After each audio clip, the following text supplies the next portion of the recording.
Hello students, હું છું Savaliya sir અને મારી YouTube channel Savaliya sir chemistry ટ્રેનરમાં આપનું સ્વાગત છે. વિદ્યાર્થી મિત્રો,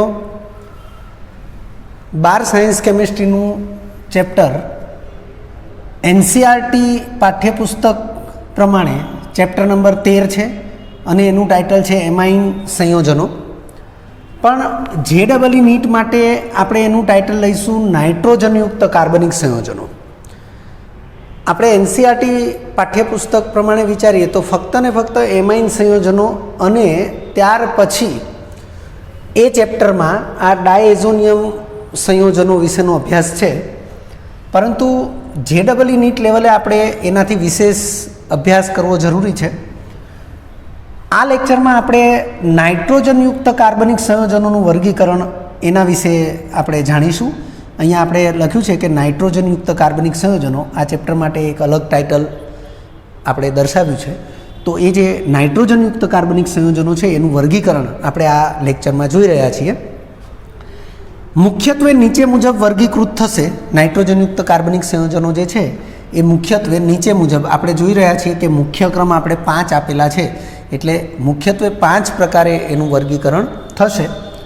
પહેલો પ્રકાર જે લખ્યો છે એ NO2 સમૂહ ધરાવતા સંયોજનો. આપણે બોન્ડ NO2 એવી રીતે એને વાંચવું જોઈએ. એટલે બોન્ડ NO2 સમૂહ ધરાવતા સંયોજનો જેના 2 પેટા પ્રકાર છે. કેપિટલ A આલ્કાઇલ નાઇટ્રાઇટ્સ, જેને R બોન્ડ ONO તરીકે દર્શાવેલું છે, અને B છે નાઇટ્રો આલ્કેન, જેને R બોન્ડ NO2 દર્શાવેલું છે.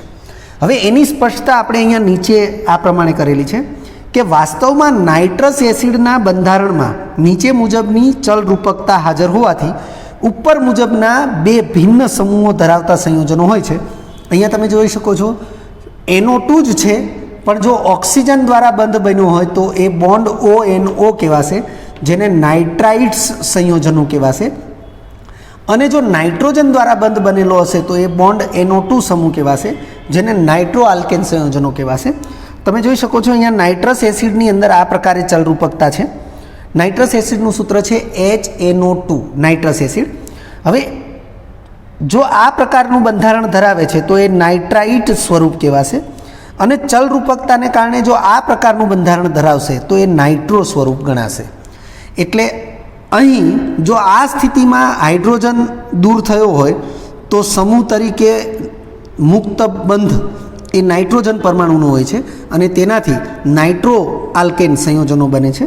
અને આ પ્રકારનું બંધારણ હશે તો હાઇડ્રોજન મુક્ત થશે ત્યારે મુક્ત બંધ ઓક્સિજન પરમાણુનો હશે, અને તેનાથી બોન્ડ ONO પ્રકારનું બંધારણ ધરાવતો સમૂહ હશે, જેને આપણે આલ્કાઇલ નાઇટ્રાઇટ્સ એવું કહીશું.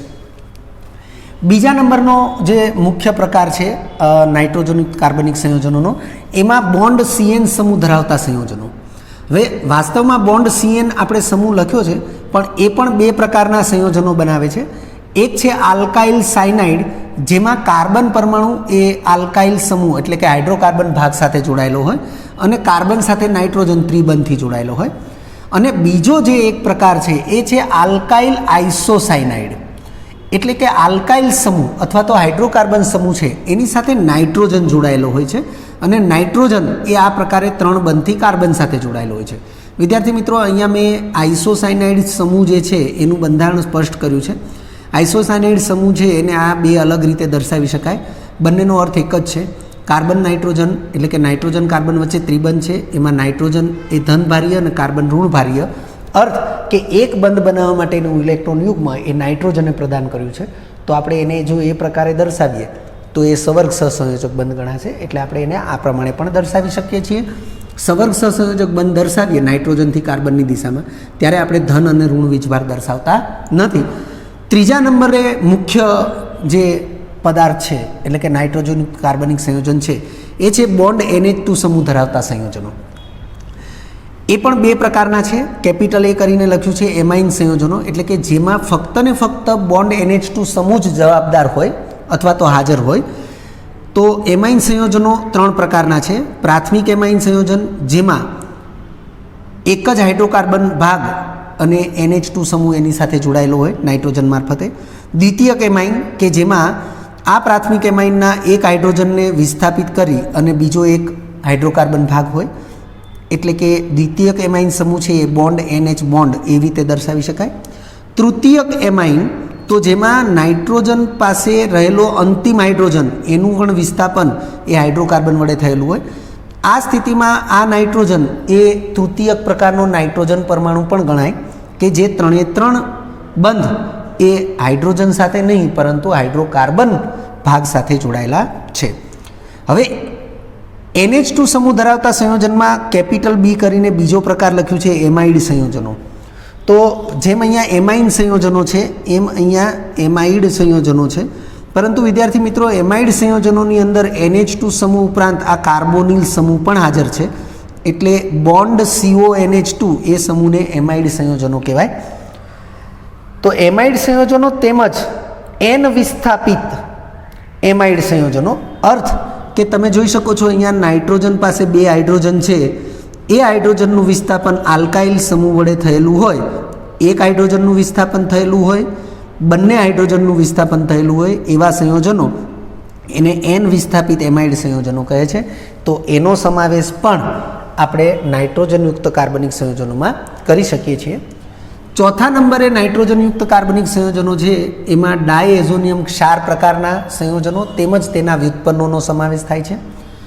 આ ડાયએઝોનિયમ ક્ષાર એના વિશે તમે આ જે 13મું ચેપ્ટર છે NCERT બોર્ડ લેવલે એમાં તમે અભ્યાસ કરેલો છે.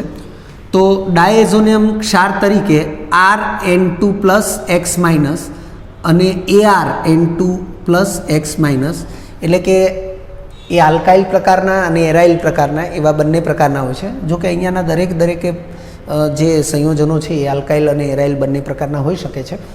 ડાયઝોનિયમ ક્ષારમાં પણ એ સ્પષ્ટતા છે જ, પરંતુ એરાઇલ પ્રકારના જે ડાયઝોનિયમ ક્ષાર છે જેમાં બેન્ઝીન ડાયઝોનિયમ ક્લોરાઇડ ક્ષાર એ ખૂબ જ અગત્યનો છે અને એના વિશેનો અભ્યાસ પણ વિસ્તૃત આપણે આપેલો છે. તેમજ તેના વ્યુત્પન્ન તરીકે એટલે કે એરાઇલ પ્રકારના જે ડાયઝોનિયમ ક્ષાર છે બરાબર, એના વ્યુત્પન્ન તરીકે એઝો સંયુગ્મી સંયોજનો એના વિશેનો અભ્યાસ પણ NCERT બોર્ડમાં છે જ. એટલે એઝો સંયુગ્મી સંયોજનો કે જે સામાન્ય રીતે AR bond N double bond N bond AR dash એ બંધારણ ધરાવતા હોય છે, એટલે કે એ સ્વરૂપના હોય છે. તો પાઠ્યપુસ્તકમાં એનો ઉલ્લેખ છે જ. 5મા નંબરે છે ઇમાઇન સંયોજનો તેમજ તેના વ્યુત્પન્નો.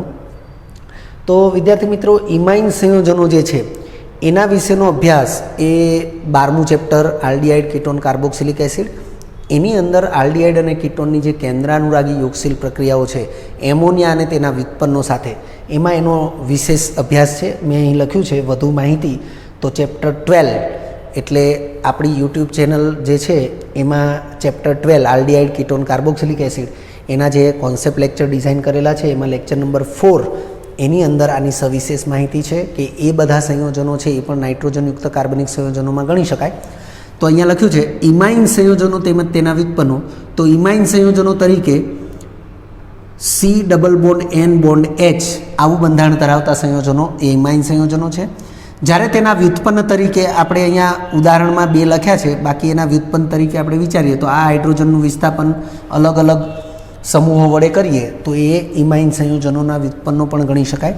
જેમ કે હાઇડ્રોજનનું વિસ્થાપન કોઈ હાઇડ્રોકાર્બન સમૂહ વડે કરીએ તો એને N આલ્કાઇલ ઇમાઇન કહેવાય.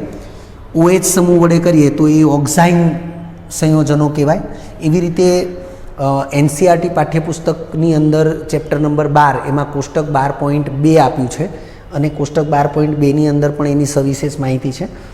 તો લખ્યું છે કે આ પ્રકારે અન્ય બીજા સંયોજનો પણ એ ઇમાઇન સંયોજનોના વ્યુત્પન્નો છે. અને વિશેષ માહિતી માટે તમે ચેપ્ટર નંબર 12 એનો કોન્સેપ્ટ લેક્ચર નંબર 4 એ પણ જોઈ શકો છો.